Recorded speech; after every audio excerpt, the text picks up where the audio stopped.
Well, good morning, everybody. It's Wednesday morning, and lovely to see you. And thank you for joining us, as always, in Penn Vicarage for our adventure through the Psalms. And today we're in Psalm 83. Now, Psalm 83 is the last of the book 3 of the Psalms. There are, as you know, 5 books of Psalms, and this 83, as I say, is the last of book 3. It's also the last of the Psalms of Asaph. So it's one of his this morning. It's the last of his in the Psalter this morning. But without further ado, I shall just read it to you, and we'll talk about it afterwards. O God, do not keep silence. Do not hold your peace or be still, O God. Even now your enemies are in tumult. Those who hate you have raised their heads. They lay crafty plans against your people. They consult together against those you protect. They say, "Come, let us wipe them out as a nation. Let the name of Israel be remembered no more." They conspire with one accord. Against you they make covenant. The tents of Edom and the Ishmaelites, Moab and the Hagrites, Gebal and Ammon and Amalek, Philistia with the inhabitants of Tyre. Assyria has also joined them. They are the strong arm of the children of Lot. Do to them as you did to Midian, as to Sisera and Jabin at Wadi Kishon, who were destroyed at Endor, who became dung for the ground. Make their nobles like Oreb and Zeb, all their princes like Zebah and Zalmunna, who said, "Let us take possession of the pastures of God for our own possession." O my God, make them like whirling dust, like chaff before the wind. As fire consumes the forest, as the flame sets the mountains ablaze, so pursue them with your tempest and terrify them with your hurricane. Fill their faces with shame, so they may seek your name, O Lord. Let them be put to shame and dismayed forever. Let them perish in disgrace. Let them know that you alone, whose name is the Lord, are the Most High over all the earth. And this is the word of the Lord. Thanks be to God. Okay. Right. This is not an easy psalm. I'll try and explain it to you. Essentially, the psalm is in 2 bits. The first bit is what you might call the complaint, and the second half is what you would call the petition. So the first half, which is verses 1 to 8, are basically Asaph describing the situation, and verses 9 to the end are what he'd like God to do about it. So you've got the complaint, the situation, and then you've got what he'd like God to, the petition, what he'd like God to do about it. And as I said, it's not an easy psalm. Essentially, the first half is basically saying, "Lord, we've got lots of enemies," and the second half is saying, "Lord, we want you to pour boiling oil on their heads," basically, or words to that effect. And as I say, it's not easy. So I'll try and unpick it for you a bit. We'll look firstly at the complaint, the situation that the people are in. And it's basically a situation where they've got huge numbers of enemies, and unusually they name them all, and they name 10 of them. So you've got the Edom and the Ishmaelites, Moab and the Hagrites, Gebal, Ammon and Amalek, Philistia, the inhabitants of Tyre and Assyria, and so on. So you've got he names there are 10 groups mentioned there, including some we've never heard of apart from that, the Hagrites and the Gebal. You never hear them anywhere in the Bible except here. So I think what Asaph is saying here is we've got loads and loads of enemies against us, O God, and basically they're coming against the people of God to try and destroy them. And that's the situation Asaph is describing. But as I said, I think this is a tough psalm because Asaph in this psalm says some things which are, let's just say, refreshingly honest. Let's put it like that. At the beginning of the psalm, he says, in very strong terms, he says, "O God, do not keep silent. Do not hold your peace still, O God, even now your enemies in tumult." And he's basically saying, come on, God, rouse yourself. And he's talking, don't keep silence. And I think he's saying here, for him, it feels as though God is silent, as if all this is going on. God seems to have nothing to do with the matter. God just seems, remarkably quiet about everything. And I think, as I said, that's very honest, and it's not a nice thing to hear said, but actually, in a sense, isn't that where we all feel sometimes? Haven't we all felt like that? The disciples felt like that in the boat with Jesus, when Jesus, with the almighty squall going on, and Jesus was asleep in the corner of the boat. They felt, come on, wake up, Jesus, don't you care that we're drowning? And I think it's right to acknowledge, actually, before God, as Asaph does here, that sometimes that's what it feels like, and God knows that's what we're thinking. But actually, it is right to be the honest, what you call the honest dialogue of faith, that here, for Asaph, God seems, you know, remarkable by his silence. And I think if we're honest with ourselves, the disciples felt that, and I think that we all feel like that sometimes. So that's the situation which is laying before God.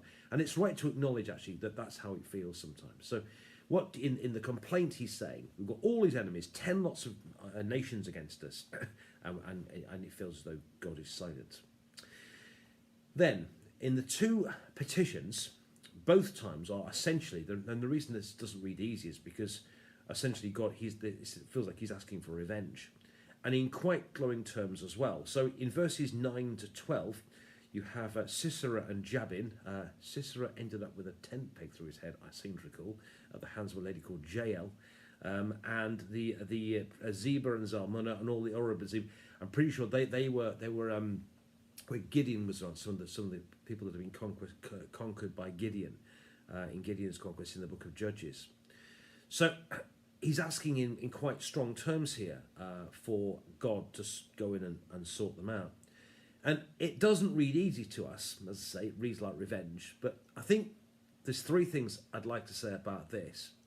Firstly, it's refreshingly honest, okay? And let's be honest, haven't we all felt like this as well sometimes? You know, when you see all sorts of, you know, unjust things going on the television, and you see, you know, well, you don't need me to say all sorts of unspeakable things that you hear of in the news.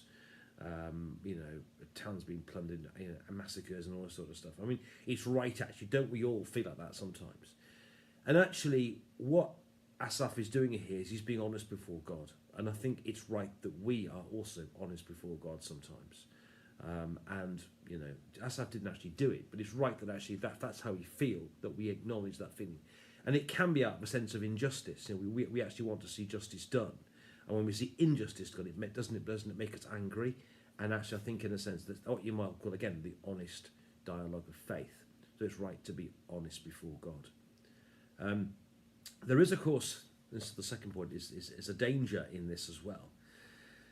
We have to be quite careful about saying, God is on our side language, because it can be sometimes that just because someone says something we don't like, that they're automatically wrong, and we have to be quite careful about demonising people like that. That actually sometimes we get it wrong as well, and it's right to acknowledge that. So you have to be careful about the idea of thinking that everyone that's on our side is right and has got God on their side, and everyone against us is wrong. We do have to be careful about that. So, you know, with that having been said, we have to remember that sometimes we have to look inside ourselves and say, Lord, have we got this wrong? Or even when someone says something critical, and the temptation is to tell them to whatever. But actually, it's right that we look inside ourselves sometimes and ask ourselves the questions, you know, have they got a point here? So you have to bear that in mind as well, so that there is a complication there too, okay? But there's one other final thing, which of course does kind of redeem this, which does say at the end, let them know that you alone, whose name is the Lord, are most high over all the earth. So actually, that's not the prayer of somebody who's asking for God to destroy his enemies. It's actually the prayer of somebody who wants God to turn his enemies and get them to see God for who God is and see the right. So in a sense, having prayed for the boiling oil on their heads, and actually in this, having brought it before God, in a sense, it ends with asking God, can you convert them? Can you change them? Can you help them see the error of their ways? May they see the light, which is rather different, which is rather softer. It's more of a redemptive thing, you know. God may they be changed. May they see the error of their ways and turn to you, rather than going out and destroy them. So this is, as I said, it's a difficult psalm, and it acknowledges all sorts of feelings that often I think we wish we didn't have, but we do, and it's right that we acknowledge them before God. Okay. The first thing is that sometimes when things get on top of us, when people will act against us or whatever, it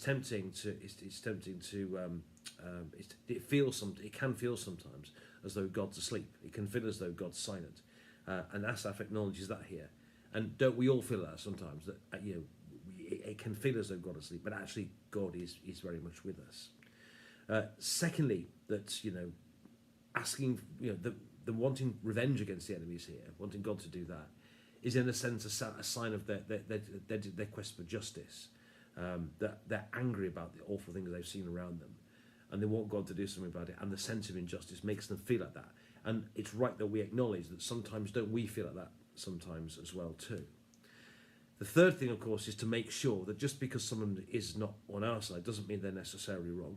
Sometimes people can have a point, and it's right that we don't demonize people. That we have to remember that we all have to come before God, and none of us is totally righteous before God. But finally, in the end, of course, having acknowledged the feeling before God, rather than asking God to pour boiling on them, boiling all on them, instead He asks God to change them, see their ways, and may they know the right way. And actually, it's right for us that, rather asking for revenge against our enemies, we should actually instead ask for God to bless them and to convert them and to change them and to see the light, see what's right and see the truth and turn to God's way.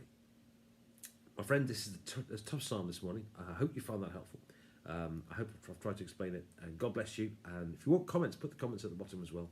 And thank you for watching this morning. And tomorrow, a new book of Psalms and 84, an absolute beauty. But in the meantime, God bless you. Have a lovely Wednesday.